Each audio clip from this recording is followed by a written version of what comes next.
Shalom Church, saya percaya pagi hari ini adalah pagi yang baik bagi kita karena kita boleh berkumpul dengan keluarga kita di rumah kita masing-masing.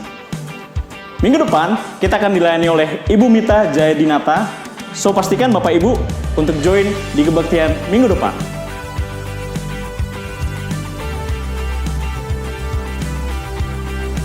Bagi Bapak Ibu yang memiliki anak yang berusia 12 tahun ke bawah, untuk boleh mengikuti ibadah Kids yang bisa diakses melalui channel IFJF Kids setelah ibadah ini selesai.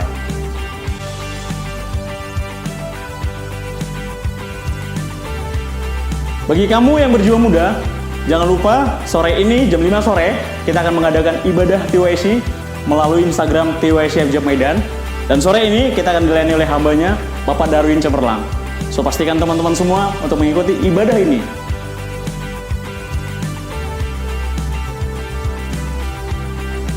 Ibadah 2 malam kita minggu ini akan diadakan pada hari Selasa pukul 7 malam melalui aplikasi Zoom. So pastikan Bapak Ibu untuk join di ibadah 2 malam kita, dan Bapak Ibu boleh meminta link melalui Ibu Grace Lalahi untuk bisa bergabung di 2 malam kita minggu ini.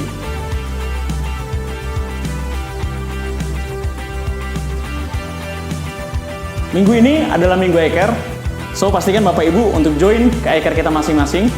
Dan bagi Bapak Ibu anak-anak muda yang belum memiliki Eker, untuk boleh menghubungi Bapak Roni Manalu.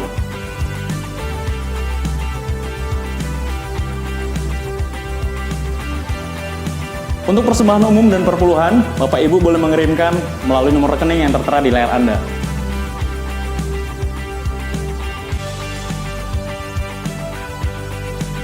IFJF Medan Peduli Covid masih terus berlangsung. Bagi Bapak Ibu yang rindu untuk memberikan dukungan, boleh mengirimkan melalui nomor rekening yang tertera di layar Anda.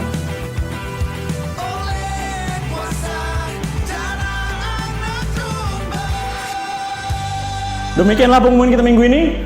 Enjoy the service. Shalom Jemaat IFJF Medan, bersyukur kembali kita dapat berjumpa kembali di ibadah online service pada pagi hari ini. Mari kita bersama-sama memuji Tuhan, mari kita persiapkan hati kita mau memberi yang terbaik bagi Tuhan.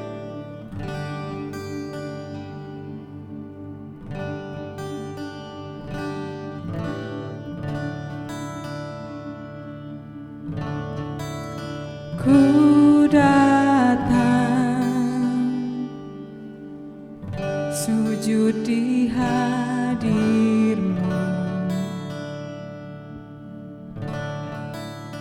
hatiku hancur dan berseru.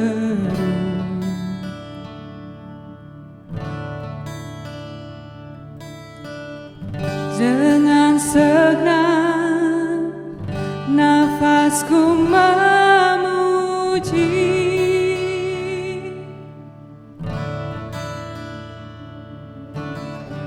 walau musuh datangnya bertubi,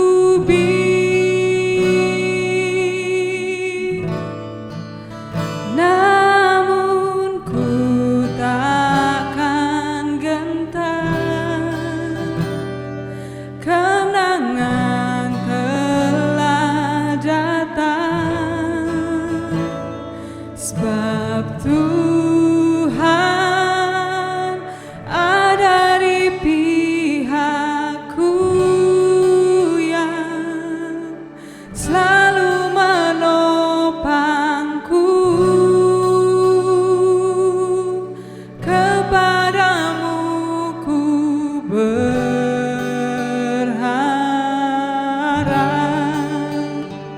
sebab Tuhan pembela hidupku, tempatku berlindung. Kepadamu ku percaya.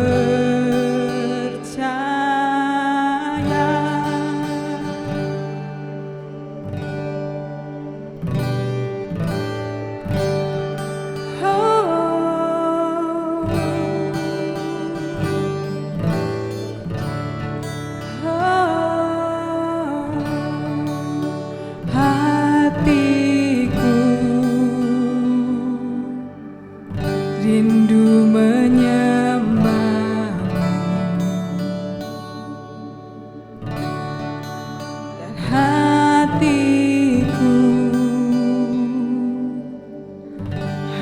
jujur dan berseru.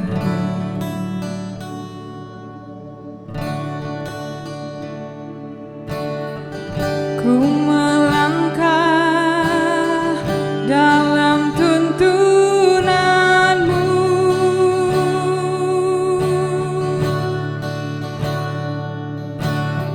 sebab tanganmu takkan lepaskanku. Namun ku takkan gentar, kemenangan telah datang. Sebab Tuhan ada di pihakku, yang selalu menopangku. Kepadamu ku berharap,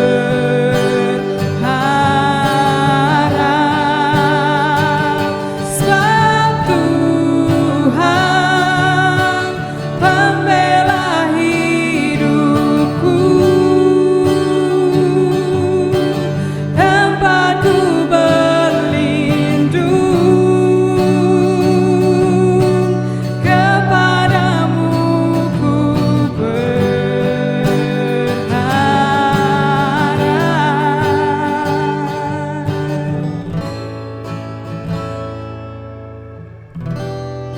hanya kepadamu Tuhan ku percaya.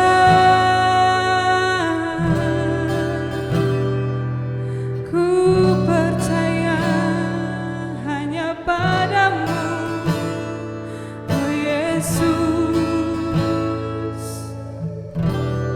Jika kau di pihakku Tuhan,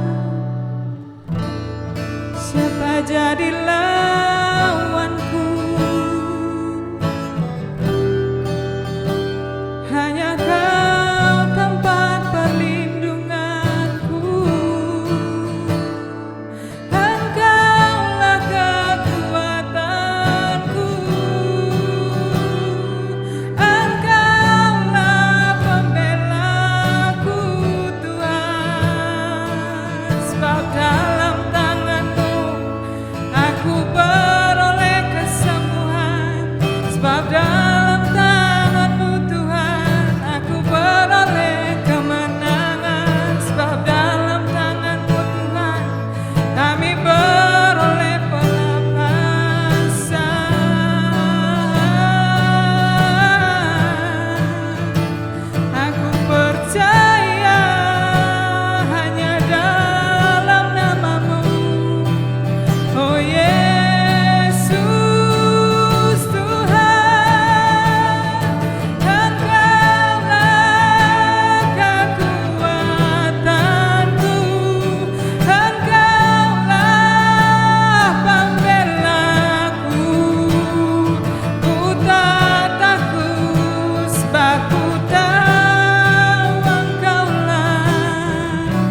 Shalom, puji nama Tuhan. Hari ini kita bertemu lagi di dalam khotbah online. Sudah 3 bulan kita ikut khotbah online. Saudara, dimanapun saudara berada, saya percaya kasih Tuhan, hikmat Tuhan menyertai setiap saudara dan keluarga. Sebelum kita mendengarkan firman Tuhan pagi hari ini, kita akan menyatakan iman kita kepada Tuhan. Kita angkat bersama-sama Alkitab kita. Kita katakan, inilah kabar baik. Saya diselamatkan oleh kasih karunia Allah, bukan karena perbuatan saya. Saya dibenarkan, saya diubahkan, dan saya diberkati di dalam Dia. Sekarang saya tahu segala sesuatu terjadi dalam hidup saya untuk kebaikan, karena saya dipanggil sesuai dengan rencananya. Bersama kita hidup untuk kemuliaan Allah. Bible is our mission. Connect with God, make disciple, greater blessing. Wow, saudaraku, hari ini puji nama Tuhan. Sudah 2 bulan ini, Mei dan Juni, kita belajar mengenai iman. Ini akhir dari bulan Juni. Kita mengakhiri pelajaran iman di dalam khotbah online saat ini. Saudaraku, kita akan buka di dalam kitab Yakobus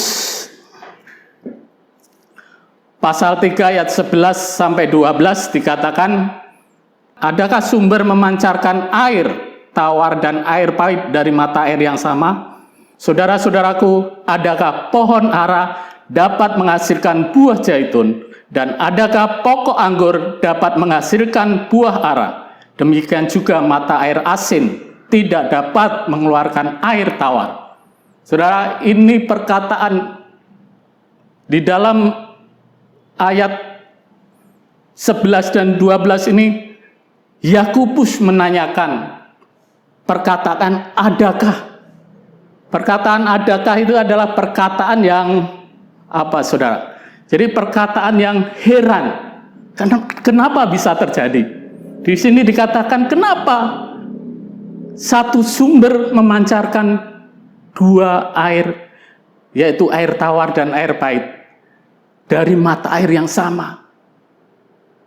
Adakah pohon ara dapat menghasilkan buah zaitun? Saudara,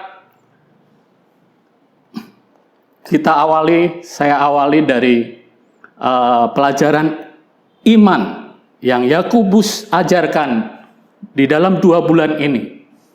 Dalam Yakobus 2 ayat 14 sampai ayat 24. Di situ dikatakan, kalau Paulus katakan di dalam Roma 10 ayat 17 dikatakan iman timbul dari firman pendengaran Kristus. Jadi ketika kita mendengar firman Kristus, ketika kita membaca Alkitab kita, di situ ada berkat, ada kasih, ada damai sejahtera, sukacita. Terus kita percaya, ya, kita beriman. Karena apa? Karena timbul dari kita mendengar akan firman Kristus. Maka timbul iman kita kepada Kristus, yaitu sumber kehidupan kita. Kita mengimani, kita percaya kepada Kristus. Tapi apa yang dikatakan Yakobus, ya, bahwa di ayat yang Yakobus 2 ayat 17 dikatakan iman tanpa perbuatan itu adalah mati. Ayat 20 dikatakan iman tanpa perbuatan itu kosong. Saudaraku, jadi kalau iman, ketika kita percaya, ketika kita mendengar firman Tuhan, ketika kita membaca Alkitab, kita percaya dan beriman, itu adalah intern dari diri kita sendiri. Orang lain tidak bisa melihat, saudara. Apakah saya beriman atau saudara beriman kepada Kristus? Tidak dapat dilihat. Tapi perbuatan itu adalah membuktikan atau fakta daripada iman kita kepada Kristus atau iman kita kepada Yesus. Saudara, Maka dikatakan di ayat 20, ya, Yakobus 2 ayat 20, iman itu bekerja sama dengan perbuatan, ya, menjadi iman yang sempurna. Jadi tidak bisa iman berdiri sendiri, perbuatan berdiri sendiri. Iman harus bekerja sama dengan perbuatan-perbuatan, maka iman itu akan sempurna. Di situ dikatakan bahwa Abraham, dicontohkan Abraham. Kita melihat iman Abraham itu dari perbuatannya, ketaatannya menunggu janji Tuhan, ketaatannya ketika Iskak Tuhan ingin ambil, Tuhan minta Iskak dipersembahkan. Abraham taat. Ya, Abraham taat karena imannya, dan kita tahu dengan perbuatannya bahwa Abraham beriman kepada Allah. Saudara, kemudian pasal yang ketiga, Yakobus mulai bercerita mengenai perbuatan dari contoh satu lidah, ya, mengenai lidah. Kemudian di Yakobus 3 ayat 9 dan 10 dikatakan bahwa Yakobus 3 ayat 9 dan 10 itu berkata, mulut, hanya dari satu mulut bisa memuji Bapa di surga. Dalam satu mulut bisa mengutuk ciptaan Allah yang mulia. Saudaraku, dalam satu mulut kita bisa keluar berkat dan kutuk. Makanya di sini Yakobus lihat, kalau kita beriman karena timbul dari membaca firman Tuhan, kemudian percaya dan beriman kepada Kristus, kenapa perbuatan kita tidak sama yang kita baca atau kita dengar? Kenapa perbuatan kita, mulut kita hanya memuji Tuhan, mengucap syukur, dan buah kita adalah buah-buah kasih, buah sukacita. Tapi yang Yakobus lihat saat ini, yang Yakobus lihat, kenapa pohon ara menghasilkan buah zaitun itu? Kenapa, saudaraku? Harusnya dia berbuah kebaikan, berbuah sukacita, berbuah kasih, tapi buahnya di luar dari itu. Maka pertanyaan inilah yang keluar dari Yakobus. Adakah sumber memancarkan air tawar dan air pahit? Harusnya ketika kita mendengarkan firman Tuhan dan beriman,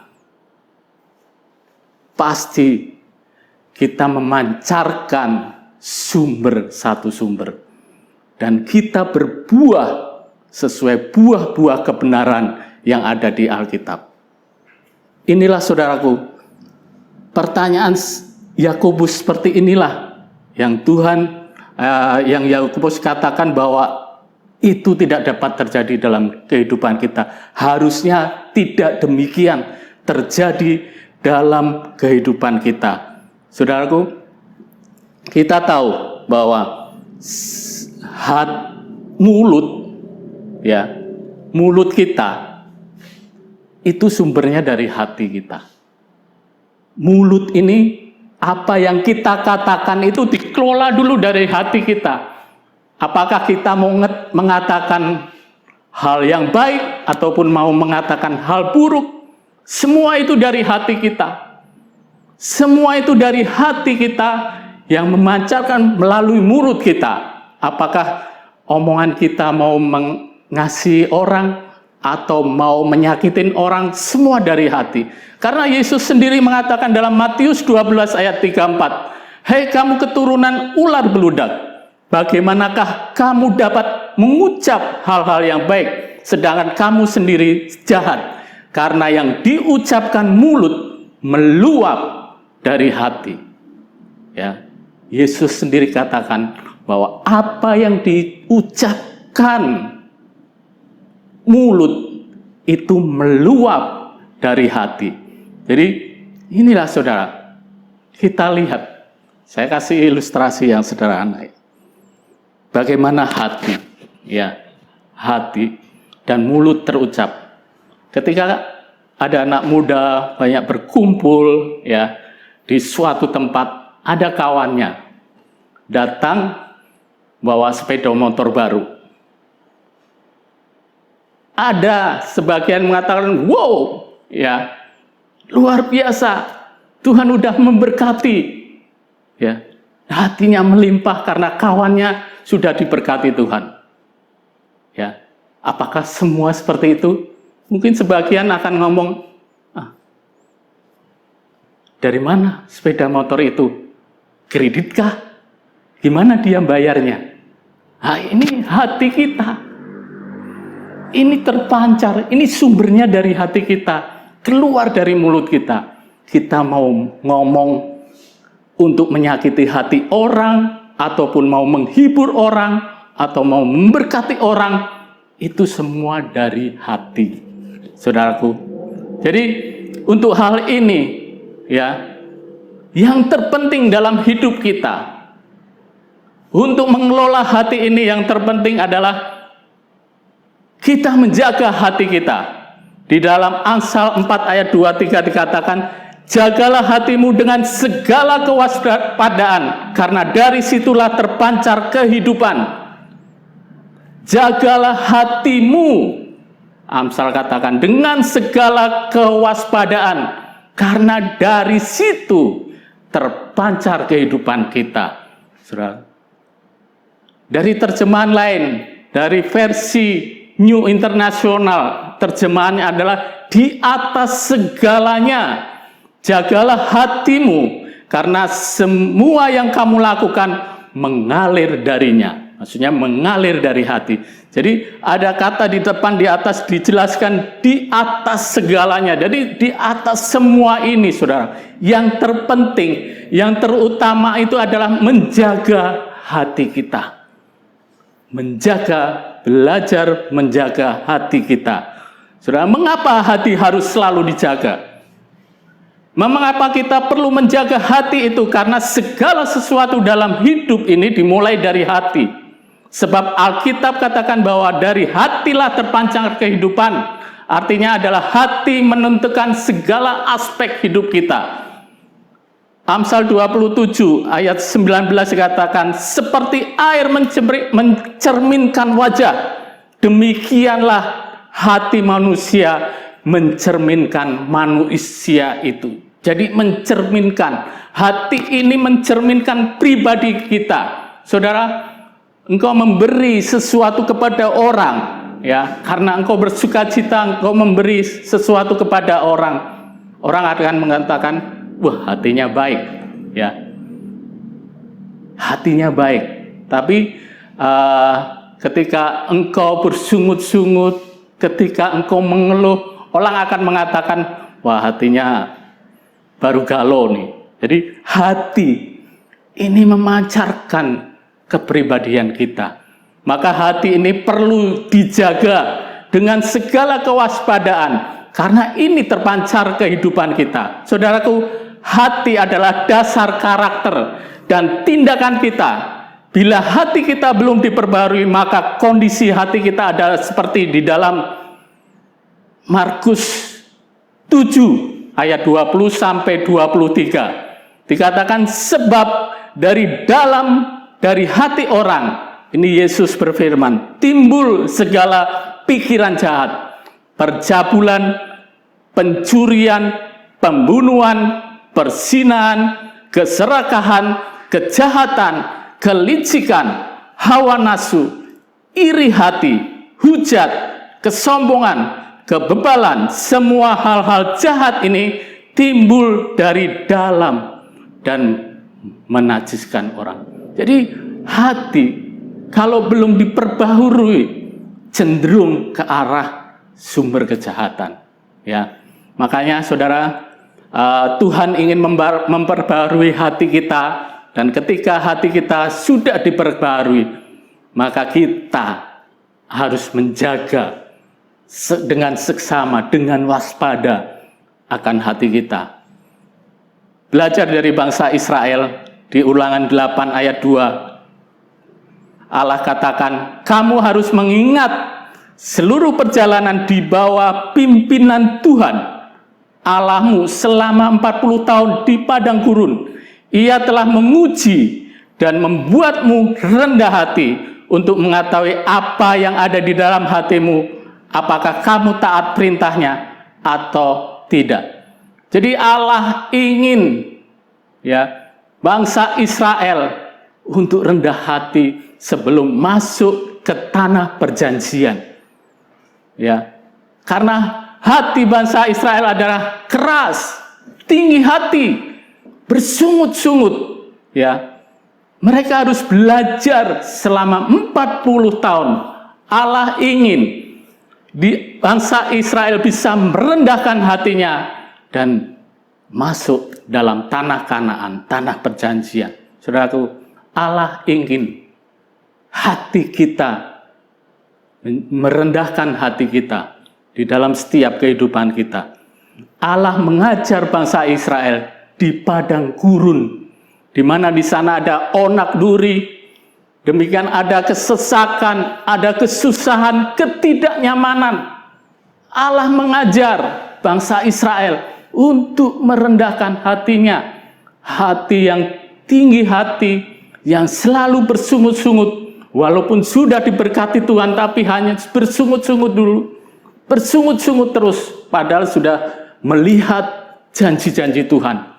Sampai Tuhan katakan bangsa yang tegar tengkuk, tapi Allah lakukan itu selama 40 tahun, sampai merendahkan hati, kemudian dapat masuk ke tanah perjanjian, ke tanah yang dijanjikan Tuhan, berkat Tuhan.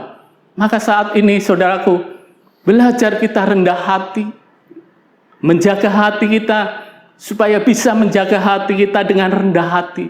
Saudara, belajar rendah hati itu seperti bangsa Israel, belajar dari kesusahan kita, dari kesukaran kita. Kita tidak tahu saudara, setiap orang punya padang gurun masing-masing. Setiap orang Tuhan ajar supaya apa? Bukan Tuhan tidak mengasihi kita, supaya kita makin dimurnikan. Semakin kita dimurnikan menjadi emas. Saudara, ini maunya Tuhan, memperbarui hati kita supaya kita lebih merendahkan diri dalam kehidupan kita. Ayub belajar dari permasalahan hidupnya, padang gurun, Dikatakan Ayub orang yang saleh, Ayub yang selalu setiap hari mempersembahkan persembahan kepada Tuhan, karena tidak ingin anaknya najis, karena pesta-pesta setiap hari, karena sarehnya Ayub. Tapi Allah tetap membawa Ayub kepada padang gurun, kepada permasalahan, kepada kesesakannya, permasalahannya. Tapi apa yang dikatakan Ayub di Ayub 42 ayat 5 terakhir, setelah Tuhan memberkati kembali, second blessing dalam kehidupannya, dikatakan, hanya dari kata orang saja aku mendengar tentang engkau, tetapi sekarang mataku sendiri memandang engkau. Saudaraku, biarlah permasalahan yang kita hadapin bersama saat ini, kita bisa lebih dekat mengandalkan Tuhan, menjaga hati tetap pada satu sumber kehidupan. Rendahkan hati saudara. Saudaraku, Tuhan pernah bawa saya kepada masalah, padang gurun. Di situ saya juga belajar dari kerendahan hati. Saudara, mungkin saudara, saya dipandang orang saat itu ketika kami diberkati baik sekali, baik. Orang selalu mengatakan baik. Tapi hati ini kan siapa tahu, hati ini ada mulai kesombongan. Allah tidak mau hal itu ada di dalam kehidupan kita. Saya belajar dari kerendahan hati, dari permasalahan kami. Saudara, saya memandang orang, saya pikir orang ini nggak mampu, harus apa? Kok kalau datang Kita harus memberkati. Saat saya ada masalah, orang yang saya anggap tidak mampu ini bisa memberi kami makan, bisa memberi kami beras. Saat itu hati saya begitu terkejut.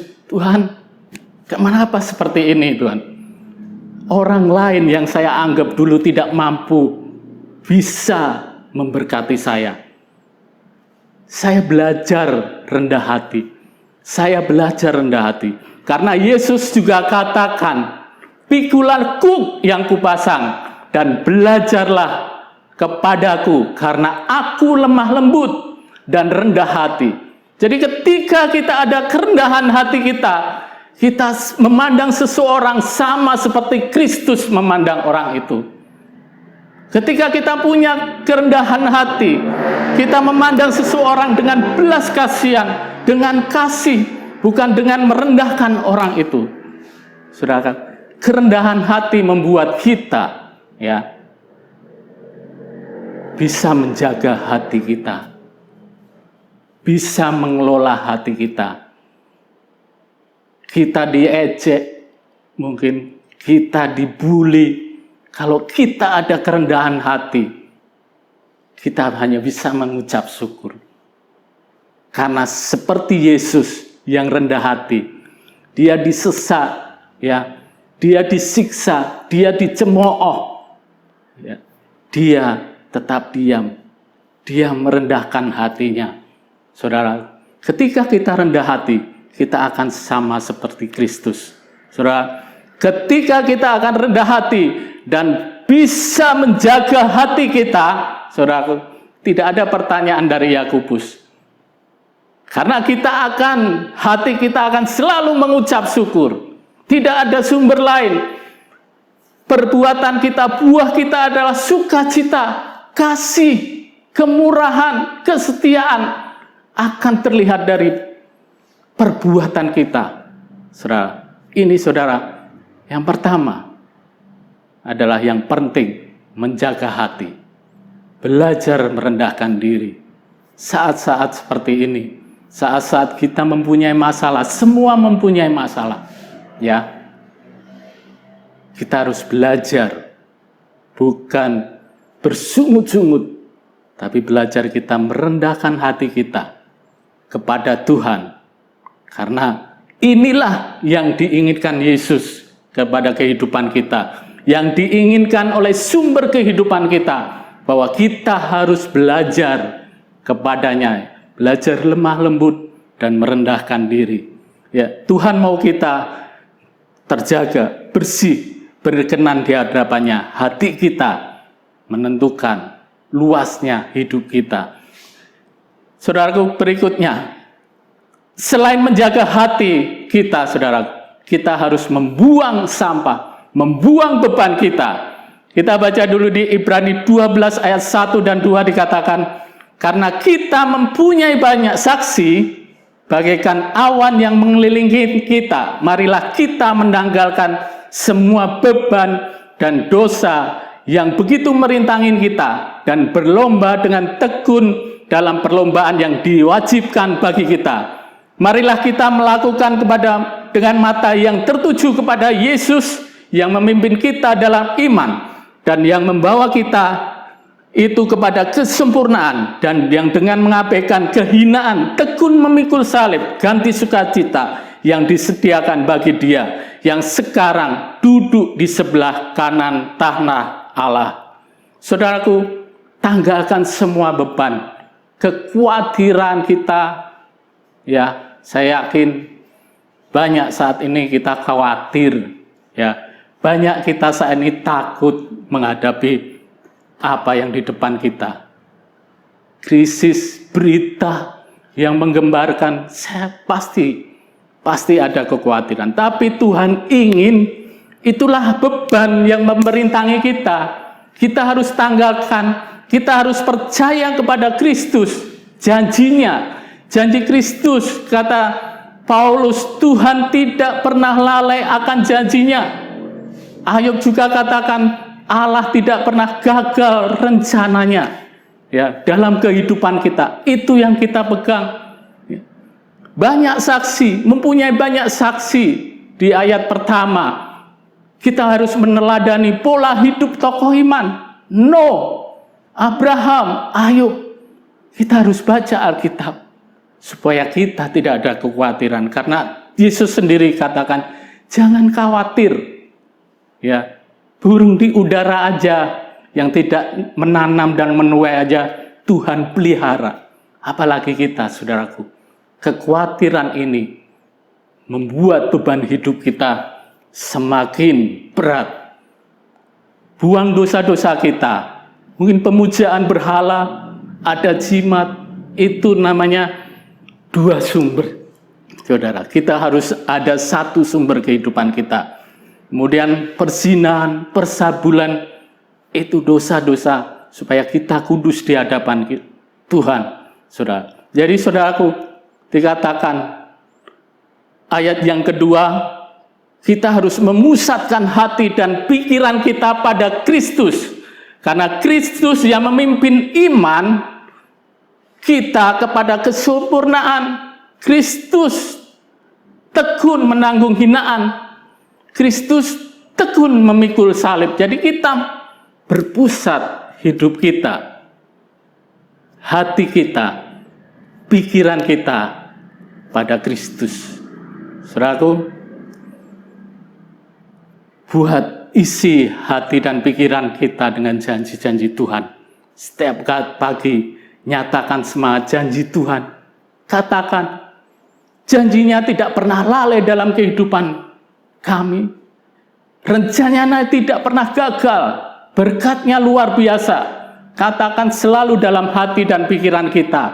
Apa yang baik, apa yang Tuhan firmankan dalam kehidupan kita. Janji-janjinya, engkau akan bersemangat dalam menjalani kehidupan kita. Walaupun ya, apa yang kita hadapin tidak sesuai dengan apa yang kita percaya. Jadi Filipi 4 dikatakan, jadi akhirnya saudara-saudara, semua yang benar, semua yang mulia, semua yang adil, semua yang suci, semua yang manis, semua yang sedap didengar, semua yang disebut kebajikan dan patut dipuji. Pikirkan semua itu. Saudara, kita harus berpikir, hati kita harus selalu kita kelola dengan hal-hal yang baik. Ya, kita percaya dengan janji Tuhan. Nyatakan janji-janji Tuhan di dalam setiap kehidupan kita. Serukan itu, saudaraku. Allah sanggup melakukan. Allah sanggup melakukan segala hal. Katakan itu setiap hari. Setiap hari. Yang ada dalam kehidupan kita, katakan yang baik. Ya, semua yang benar. Semua yang mulia. Semua yang adil. Saudara. Allah tak pernah ingkar akan janjinya. Saudara, saya akan saksikan ya dalam kehidupan saya akhir tahun November, Desember saya punya rencana ya. Saya sudah upgrade perusahaan saya dengan teman saya untuk naik ke level atas supaya tahun berikutnya 2020 saya bisa ikut tender ya. Selama ini hanya subkon. Saya akan ikut tender di mungkin kabupaten-kabupaten. Itu rencana saya, saudara. Semua sudah selesai, semua sudah saya upgrade, dan saya berpikir siapa yang bantu saya kalau bukan Stephen. Saya sudah telepon Stephen kamu pulang, bantu papa, kemudian kamu boleh kuliah S2 mungkin di USU, di Medan. Jadi kita bersama-sama bekerja. Saudara, rencana yang indah. Dalam kehidupan saya bisa bersama anak saya. Ini pikiran saya, ini rencana saya. Saudara. Tapi apa yang terjadi? Kita tahu. Bulan Maret, kita sudah ada secara dunia. Bulan Februari semua lockdown, saudara. Semua kacau karena semua krisis. Ya. Bahkan proyek yang sekarang saya tangani, ya, proyek yang sekarang saya tangani sudah off karena dananya sudah dipotong, saudaraku. Secara manusia saya melihat, ya, khawatir, ya, jelas khawatir, takut, ya, jelas takut karena rencana saya sudah saya rencana dengan matang, dengan indah, pasti semuanya akan terjadi seperti itu, tapi rencana Allah lain, ya. Tapi saya tetap katakan bahwa rencana Allah tidak akan berubah dalam kehidupan saya. Rencana Allah tidak akan berubah dalam kehidupan keluarga saya. Rencana Allah tidak akan berubah dalam setiap kehidupan kami semua, dan Allah tidak lalai akan janjinya. Itu yang selalu saya katakan. Saudaraku, puji nama Tuhan. Saudara, Stephen tidak jadi pulang karena nggak bisa pulang saat itu. Tapi puji Tuhan, justru Stephen mendapat proyek. Ya, jadi dia sekarang membawai 3 proyek di Lampung. Ini apa enggak suatu anugerah bagi Tuhan? Ya, dia saat ini bisa memimpin. Tahun lalu dia masih di bawah, belum sebagai manajer. Saat ini dia diangkat manajer dengan gaji yang levelnya dinaikkan. Saudaraku, itu yang saya lihat bahwa rencana Tuhan tidak pernah gagal dalam kehidupan keluarga saya. Ya, saya takutkan waktu itu kalau Stephen juga di sana nggak bisa. Mungkin kerjanya, proyeknya udah selesai, tapi Tuhan berkati itu. Jadi nggak usah takut, saudara. Tidak perlu takut, tidak perlu khawatir. Kalau Tuhan sudah nyatakan rencananya tak pernah gagal dalam kehidupan kita. Mari saudaraku, dalam hal ini saudara, kita untuk menjaga iman kita, ya, untuk menjaga perbuatan kita. Yang pertama tadi adalah jaga hati kita dengan kewaspadaan. Ya. Yang kedua, isi pikiran kita dengan hal-hal yang luar biasa, firman-firman Tuhan yang luar biasa dalam kehidupan kita. Setiap hari nyatakan, setiap hari bangun pagi nyatakan itu. Saudara, pasti Tuhan memberkati. Karena apa? Orang yang rendah hati, orang yang menjaga hati, itulah yang akan mendapat berkat. Seperti bangsa Israel, orang yang rendah hati itu yang masuk dalam tanah perjanjian. Puji nama Tuhan, firman Tuhan